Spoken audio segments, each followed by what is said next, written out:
secara tinggi-tinggi terhadap tokoh-tokoh teoretikus atau sastrawan-sastrawan baik di dalam negeri maupun di luar negeri, dan itu tercantum jika dibaca secara saksama dan dalam tempo yang sesingkat-singkatnya. Kalau daftar pustaka sekali lagi hanya sekadar representasi saja. Yang dekonstruksi perihal apa itu? Ya tadi ya maksud saya itu kritik-kritik Bapak ketika Bapak mengkritik puisi-puisi yang sudah mapan, penyair-penyair mapan, apakah itu satu bagian dari dekonstruksi wacana misalnya Bapak ingin beda dari yang lain, atau itu satu teknik mengencingi air zam-zam untuk terkenal itu mengencingi nama-nama yang udah tenar gitu, sementara yang maaf nih jarang teraba, jarang terlihat dalam wacana, dalam obrolan, paling tidak obrolan saya dan Uji mungkin itu Bapak puji habis-habisan misalnya penyair yang kalau dalam 3T lah istilah terluar gitu ya, penyair obskur gitu, Pak Narudin puji habis-habisan walaupun puisinya tidak jelas, tapi penyair yang sudah jelas, karyanya jelas, diakui, itu malah Bapak kritik habis-habisan gitu. Itu apakah itu bentuk menaikkan popularitas atau apa gitu? Tak ada niat seperti itu. Kalau seorang kritikus bagus itu tidak ada niat untuk dipuji-puji secara acau atau secara tidak tertib. Jadi yang benar adalah setiap karya sastra yang ditulis oleh seorang pengarang itu tidak seluruhnya bagus, Bu. Ada misalnya 30 puisi. 30 puisi itu tidak seluruhnya sempurna 30 puisi. Misalnya ada 2 puisi yang berkekurangan. Nah, ketika kita mengkritik 2 puisi yang berkekurangan itu, tentu saja mutunya akan kurang atau jelek. Kenapa hal demikian dikemukakan? Baik, kemarin saya menulis sebuah esai, mungkin nanti bisa dibagi ke Hamzah. Hamzah sudah dibagi ya. Neo-Zenoisme sebagai metode kritik seni. Zeno itu filsuf Yunani kuno dulu. Dia mengemukakan sebuah teori ini, reduksi keabsurdan. Jadi untuk mengalahkan lawan harus dengan mencari kesalahan-kesalahan premis lawan. Saya tidak setuju dengan metode filsafat itu ketika diterapkan ke dalam kritik puisi. Maka saya tambah dengan pembinaan atau pemeliharaan supaya kritiknya menjadi konstruktif atau membangun, yakni dengan neo-Zenoisme. Apakah neo-Zenoisme? Setelah memberi tahukan kejelekan-kejelekan atau keburukan, maka si penyair yang dikritiknya itu akan lebih baik di masa depan. Kenapa demikian? Orang ketika berkarya itu sebetulnya kena penyakit narsistis. Itu bagian dari penyakit psikoanalisis dalam kajian Sigmund Freud atau teori-teori Freudian. Jangan-jangan dia anugerah kemarin menang jangan-jangan dulu gara-gara pernah dikritik Pak Narudin. Dia anugerah menang lagi Badan Bahasa. Pak Narudin kirim nggak puisi, kirim cerpen nggak ke Badan Bahasa? Kalau kirim yang menang dia anugerah. Bukan, saya tidak. Oh iya. Itu dia anugerah menang apa? Prosa terbaik. Waduh. Jangan-jangan gara-gara pernah dikritik Pak Narudin. Ya, Suli juga kan pernah dikritik ya kemarin menang. Oh. Iya. Gila ya. Bapak kapan menang nggak, Pak? Bapak pernah menang nggak? CS. Saya sudah mengatakan lomba itu hanya teknis saja. Jadi jangan sampai ya yang lainnya yang tidak ikut lomba merasa berkecil hati. Yang sudah menang harus terus semangat memperbaiki atau meningkatkan lagi. Begitu ya Bang Martin.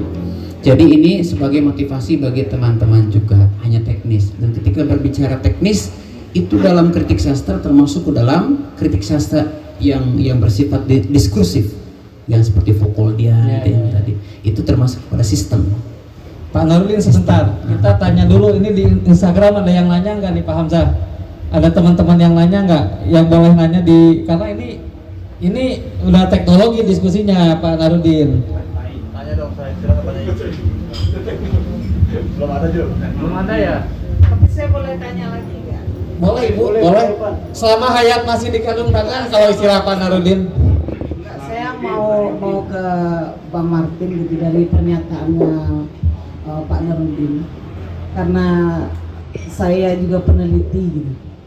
Jadi bagi peneliti itu daftar pustaka itu adalah data, dan itu adalah keabsahan sebuah penelitian, bahwa kita memiliki referensi itu ada di daftar pustaka itu.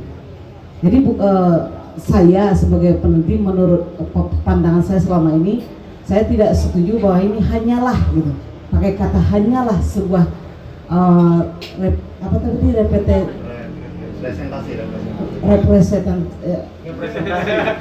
bingung dengan istilah-istilah yang banyak hari ini gitu.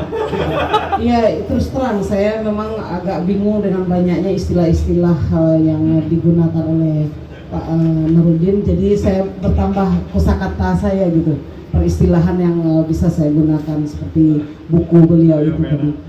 Kemudian itu tentang daftar pustaka Pak Nurudin. Jadi bagaimana Bang Martin menulis buku ini, contohnya Sejarah Estetika gitu, sebagai sebuah karya pemikiran lah ya, bukan karya kreatif gitu. Itu pandangan saya, dan saya juga ingin tahu pandangannya Bang Martin sebagai seorang peneliti. Menurut saya peneliti sih, kritikus itu juga peneliti gitu.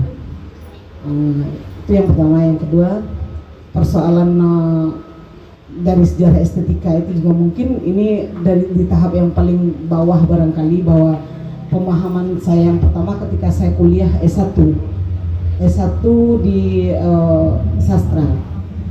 Saya kuliah S1 di sastra itu di Andalas. Bahwa pemahaman sebuah karya puisi, karya kreatif itu seperti puisi. Tidak ada puisi yang baik, tidak ada puisi yang buruk. Kemudian pernyataan dari Pak Nurudin itu jadi membuat saya bertanya gitu. Puisi yang ukuran puisi baik dan tidak baik menurut Pak Nurudin itu seperti apa? Karena sebuah karya itu menurut estetikanya itu kan berbeda-beda untuk masing-masing orang gitu.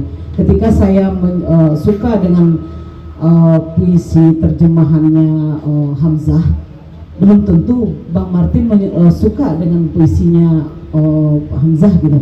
Dan kemudian pemahaman saya tentang puisinya Hamzah tentu berbeda dengan pemahamannya Bang Martin. Nah, jadi menurut pemahaman saya juga secara secara dasar sebagai anak yang baru mengenal sastra ketika itu gitu. Dan sekarang saya lebih masuk ke kajian tradisi lisan. Saya sedang S3 di UI untuk kajian tradisi lisan. Bahwa tidak ada karya yang baik dan karya yang buruk itu tidak ada.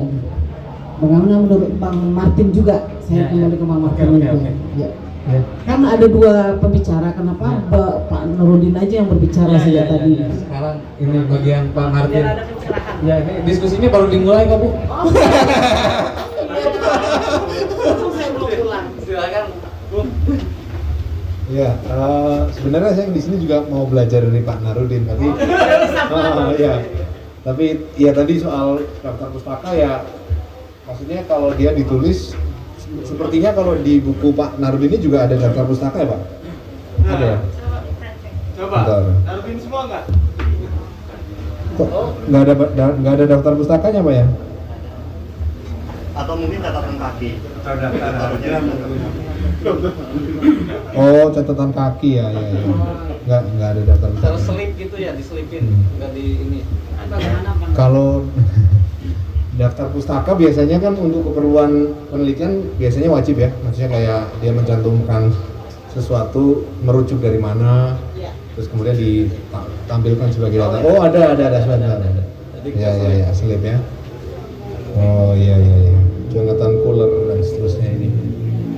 Ya. Ada sih, ada daftar pustakanya. Kalau daftar pustakanya sih gitu sih Bu. Kalau terkait yang tadi apa tuh namanya, yang kedua tuh soal secara estetika ya atau apa?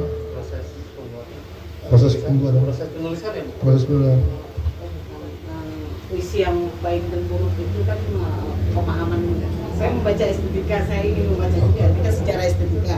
Jadi pemahaman awal kita gitu, saya lah gitu, sebagai orang yang baru belajar sastra ketika S1 itu, bahwa tidak ada puisi, tidak ada karya sastra yang baik dan tidak ada karya sastra yang buruk. Nah, kemudian dari pemahaman Pak Nurudin tadi bahwa ada beberapa karya yang dipilih ini yang buruk dan itu yang akan dikritisi. Kritisi apa kritik, Pak? Pak Nurudin? Dikritisi apa dikritik gitu? Itu kalau di KBPI itu kritik singkong.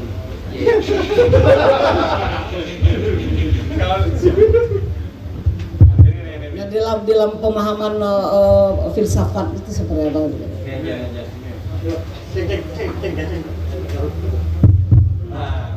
Halo, ya istilah kritik itu yang umum dari kritisism itu ya. Ya, kritik apa kritisi? Iya, dong aja. Saya menggunakan kritik yang umum seperti sejak dahulu digunakan oleh pendahulu. Kadang kan ada juga kritik pakai Q itu apa Pak maksudnya Pak? Kritik pakai Q. Bagaimana itu yang itu? CRITIQ. Menurut Bang Martin bagaimana itu? Justru aku mau nanya.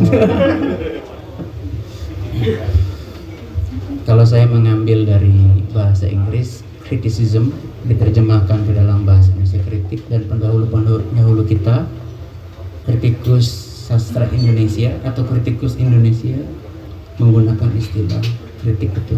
Tapi kalau membuka KBBI, kata mengkritisi ada ya Bu? Ada tidak ya? Ada.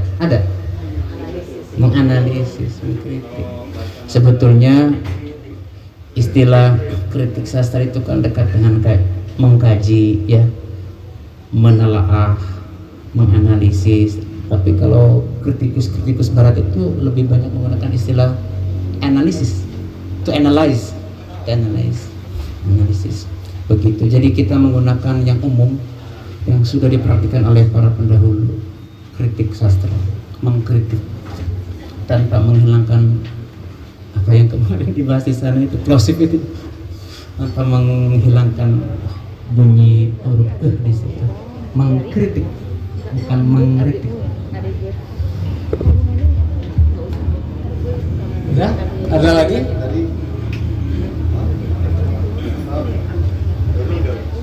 Yang itu udah? Yang itu udah? Yang soal tadi ya? Karya yang baik dan buruk. Ya memang semuanya bisa dijustifikasi menurut kaidah estetika tertentu ya. Jika kita menggunakan pendekatan apa, dia akan tampak sebagai sesuatu yang seperti apa. Jadi tergantung kita menggunakan pendekatannya.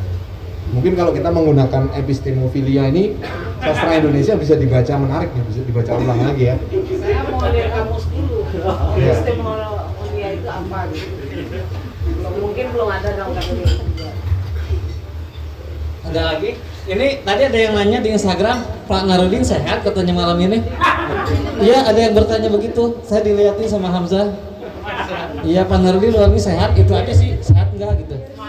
Ini kan habis acara munisi 3 Ya. Jadi agak lelah saja. Oh, agak lelah. Mudah-mudahan saja sehat dan corona pergi ya. Ya, amin. Terus ada yang nanya juga, kapan Martin bicara dan menyangga gitu katanya. Dari tadi sudah sebetulnya banyak pertanyaan berat-berat kan? Iya. Mau dijawab itu Bung, kapan menyanggah dan bicara katanya? Udah dikerjakan bareng-bareng sih. Udah. Sama teman-teman. Cuma ada yang tanya dekonstruksi tadi belum dijawab ya? Ya udah. Udah cukup. Ada lagi yang di sini? Terakhir Pak.